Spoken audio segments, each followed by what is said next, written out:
The myth of the living statue has always haunted cinema, from Edward Muybridge's chronophotographical experiments in animal and human locomotion to silent cinema's appropriation of Greek mythology and the international boom of statuary-inspired special effects in the 1960s.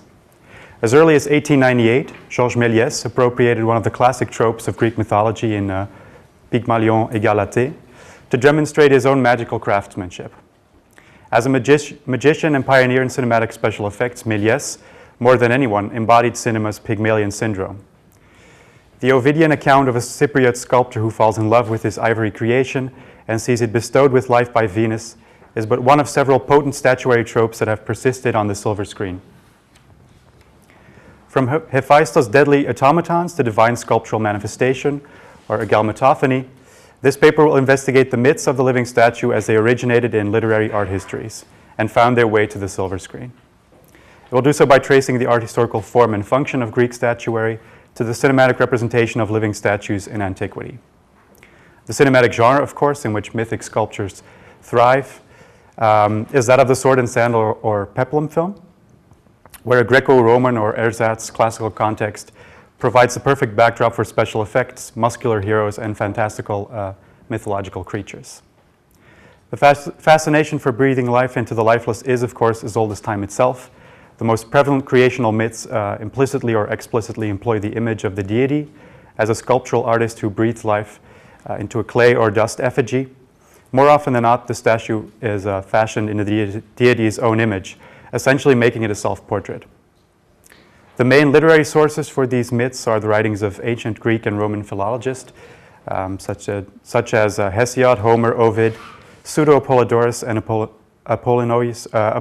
Apollonius of Rhodes, who not only speak of the sculptural marvel that is mankind, but of other significant statuary as well. In most accounts, it was Zeus, king of the Olympians, who commissioned the Titan Prometheus and the Olympian god of fire Hephaestus to create man. Hephaestus sculpted man in the likeness of the gods, but it was Prometheus who then secretly instructed this new being in the arts of Athena and Hephaestus so that man might fend for himself. So not only was Prometheus severely punished for his deeds, mankind also suffered a great blow in the form of the second divine sculpture, Pandora, the first woman, depicted here. Her beauty and cunning were meant to be the ruin of man, as she inadvertently released evils from a Greek pythos, or here it's a little box, Pandora's box, that would plague mankind forever. The primordial Greek tale of sculptures coming to life was by no means restricted to a creationist context, however. Deborah Tarn-Steiner has traced the function and form of statuary from Greek and Roman art histories, be they Homeric, Hesiodic, Ovidian, or Virgilian, to the art of archaic and classical Greece in her work Images in Mind, Statues in Archaic Greek Literature and Thought. Her study lays bare a wide-ranging spectrum of representational strategies with regard to Greek statuary in both myth and reality. She describes figurines and statues that doubled for the dead or absent and preserved the talismanic properties of its originals, an act of presentification, as she calls it, that led to their symbolic use in rituals, where the effigies would be honored or cursed, but rituals that did not dismiss the possession of other properties. For, and I quote, "combine in the single piece, several kinds of image magic are at work," unquote.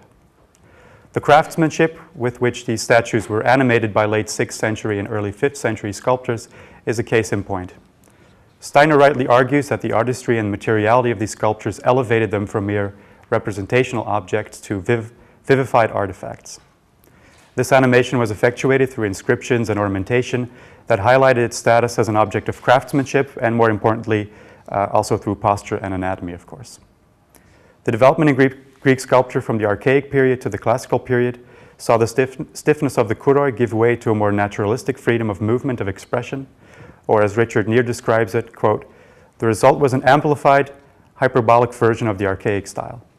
Classical contrapposto ratcheted up the internal inconsistencies of the kura's stance, and classical movement bet everything on striking and awing the beholder. From the poise of the kuros to the headlong rush of the tyrannosides is a natural evolution." The dynamic postures of the classical period were indeed amplified, from Critios and Nesiotes threateningly advancing musclemen Harmodius and Aristogeiton, known as the tyrannosides here, or tyrant killers, and Polykleitos, athletically balanced Doryphorus, which you can see here, in contrapposto, to Myron's unnatural but compellingly dynamic discus-throwing Discobolus, and Lysippos' monumental leaning Hercules, also known as the Farnese Hercules. Classical Greek sculpture embraced movement to the extent that it sought to blur the lines between bronze and flesh, or marble and flesh.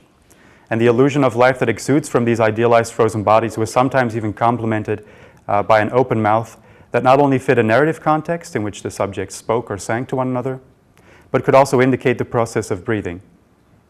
This can, for instance, be seen in the Riace bronzes here. And the magical qualities that these statues possessed by grace of their supreme craftsmanship came to fruition in the expansive mythology that put their subject in perspective and could make them come to life quite literally. It were these tales, situated in an almost antique, timeless world, populated with Olympian gods, demigods, monstrous creatures, and mysterious living statues that found their way to the silver screen. Actual cinematic retellings of the Pygmalion myth in a classical or mythological context are rare, however, because George Bernard Shaw's 1912 update Pygmalion provided filmmakers with more fertile and realistic grounds upon which to build their stories, doing away with the sculptural aspect of the story, except, of course, metaphorically. This is not to say, however, that Pygmalion was completely absent from film history as a sculptor, far from it.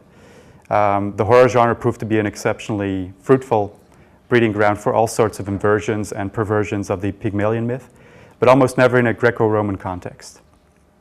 The realistic statue's relation to death is, of course, inherent in the idea of the immobilized body, implying that its well-crafted matter was perhaps once alive, or better yet, might still one day break loose from its bronze, marble, or stone constraints, which it often did in the horror film, of course.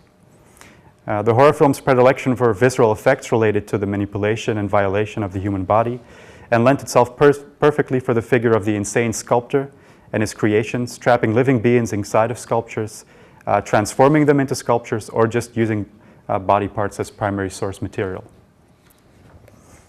But although the Pygmalion figure itself did not appear much in a classical context on screen, production companies did not wait long to create the perfect setting for the rich collection of popular historical and mythological stories. From 1908 onwards, there was a sharp rise in the number of historically and mythologically themed films in Europe.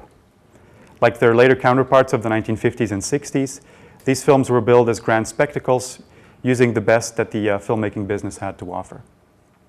The antique backdrop was an ideal way to draw in audiences through advances in film technology, screenwriting, and production design, creating what is known as the historical epic. As Blanchard and Shahabuddin have shown, the success of this so-called cine antiquity was not only due to key technological advances, but also to the rise of nationalism and the popularity of 19th century historical novels such as The Last Days of Pompeii, Ben-Hur, and of course Quo Vadis, a narrative of the time of Nero. So historical and mythological subject matter were particularly well represented on the French and Italian silver screens. Where the French had more of a penchant for the mythological, it were the Itala and Cines film companies that truly established the genre conventions for the historical epic, and this is almost synonymous with the so-called sword and sandal or peplum films of later. At Itala, star director Giovanni Pastrone paved the way for American productions with his 1911 Caduta di Troia, or The Fall of Troy, which opened to full houses in the United States. Furthermore, the Italian epic was responsible for creating one of the first, if not the first, Herculean action heroes that became a staple of the peplum genre in the 50s and 60s. The Italian strongman's name was Maciste, played by Bartolomeo Pagano, whose muscular physique and rugged good looks made him an instant hit. So much so that the character spawned almost 50 films from the 1910s to the 1970s. The most famous of these statuesque bodybuilders in peplum films were Steve Reeves, which you can see here, and Reg Park. They both played Hercules several times and were succeeded by Arnold Schwarzenegger, also in the picture, and Lou Ferrigno in the late 70s and 80s. And these different waves of full-blown antiquity revivals are most interesting, for they encompass an incorporation of mythological and supernatural elements into a classical context, bringing us back to the main focus of the paper, namely the cinematic presence of mythological living sculptures. So perhaps most interesting among the among the many instances of statues coming to life in peplum cinema are those linked to the mythological master craftsman himself, the Olympian god of blacksmiths, artisans, sculptors, metallurgy, fire, and volcanoes, Hephaestus.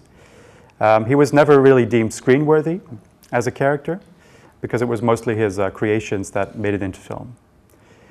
We can see his automatons, or self-operating machines, becoming a staple of the fantasy variant of the peplum genre. And fittingly, these cinematic creations would themselves be remembered for their unmatched craftsmanship, thanks to the many talents of the recently deceased visual effects wizard Ray Harryhausen mostly. It was the bronze giant Talos that launched Harryhausen headlong into Hephaestus' wake in Jason and the Argonauts, which tells the tale of the quest for the Golden Fleece. The film opens on a giant painted statue of Hera, Olympian queen of the gods, seated on a throne in one of her temples, and modeled after the actress who portrays her in the film.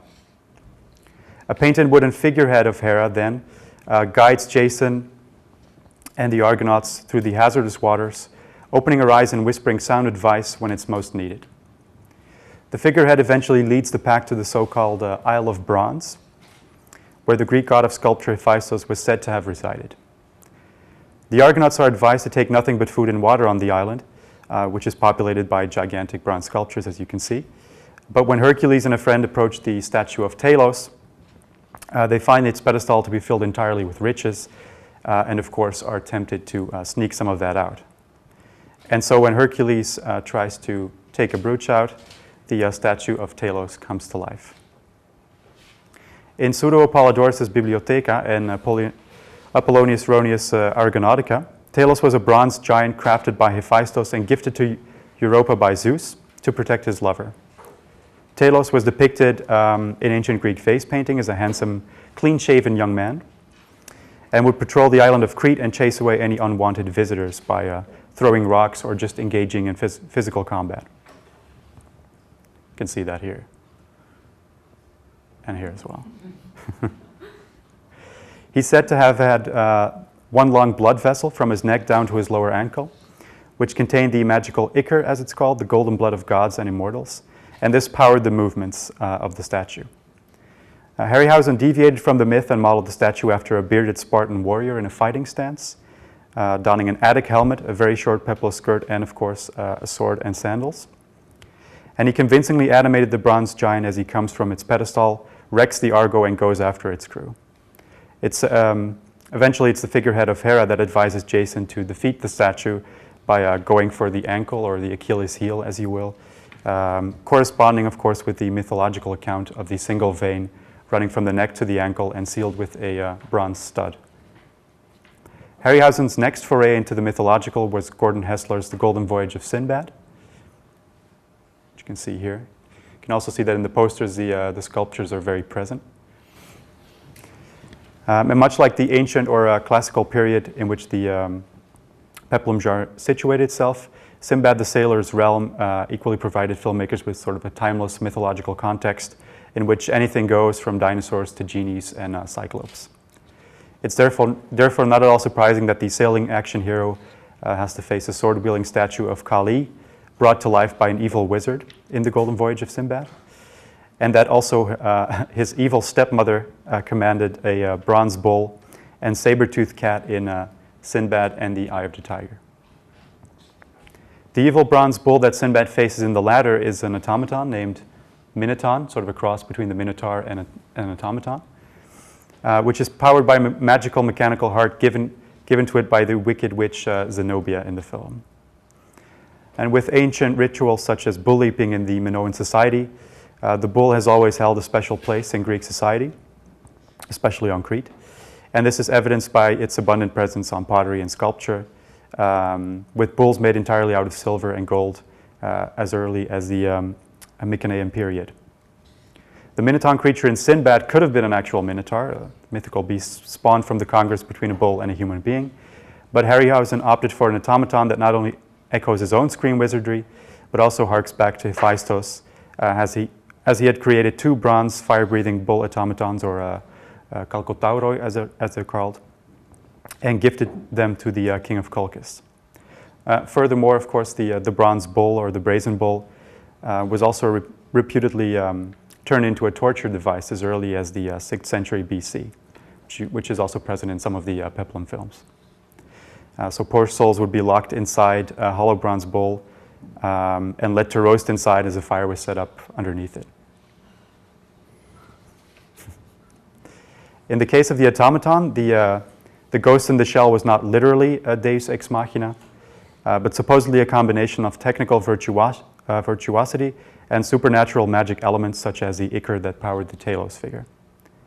And while the fantastical mechanical creatures obviously provided Harryhausen and his directors with an opportunity to dazzle viewers, the most common statuary vivification effects were achieved by simple double exposure techniques and represented the embodiment of a statue or icon by a deity. And this is also in line with Greek mythology and culture, for as was mentioned before, like direct contact between humans and gods was somewhat problematic, and the adoration of anthropomorphic icons, such as the hyperbolic sculptures of the classical era, were a widespread phenomenon that saw statues painted, adorned with clothes, jewelry, and also spoken to. So the painted figurehead in Jason and the Argonauts is a prime example of this. And as Steiner rightly points out, this was problematic because the art form posed as pertained much debated ethical dilemmas pertaining to the representation of the deities, who were, after all, immortal presences. So while the statuary cult was obviously meant to bridge the gap between the Olympian rulers and the common people, it was also key to hold on to the god's sublime aura. Steiner argues that an aniconic or semi-iconic approach was most respectful, and the proliferation of these representations in Greek cult practices certainly backs that up. Art historically, however, Greek sculptors decided on the human form rather early on, in a sense elevating but also democratizing the sculptural body throughout the archaic, classical, and Hellenistic period. And this was, of course, only true up to some point, for the evolution into hyperbolic or idealized forms of sculpture still separated the divine body from the mortal body, even though the gods were represented in a human form. It was also in this way that divine sculpture was most often depicted on screen, usually modeled after the actor playing the part, as in the 1981 Clash of the Titans, where sculpture plays an especially important role in the story. The narrative is overseen by the gods in Olympus, and the earth is represented by a wall full of small clay figurines that stand for the characters of the story. And so the gods handle the figurines and manipulate them in a scaled amphitheater that symbolizes the arena of life. But a more prominent role is reserved for the statue of the vengeful goddess Thetis, modeled after actress Maggie Smith. It's this statue that's brought to life in the film through the somewhat clumsy superimposition of the goddess's face onto her image, but which also makes her own head fall off in a fit of anger, trying to crush some of the main characters. Now, Clash of the Titans also deals with another popular statuary trope concerning one of the most horrifyingly accidental sculptors, if you will, in the whole of mythology. A monster whose petrifying gaze stood for instant mortification and whose hissing hairdo was quite successfully reproduced by Ray Harryhausen. It's also quite prominently featured in the poster. And this also spawned a number of representations in peplum films, also more recently in the Percy Jackson series, played here by Uma Thurman, known as Auntie M in the film. But the rich history of the Medusa, however, is fit for another paper altogether. Thank you.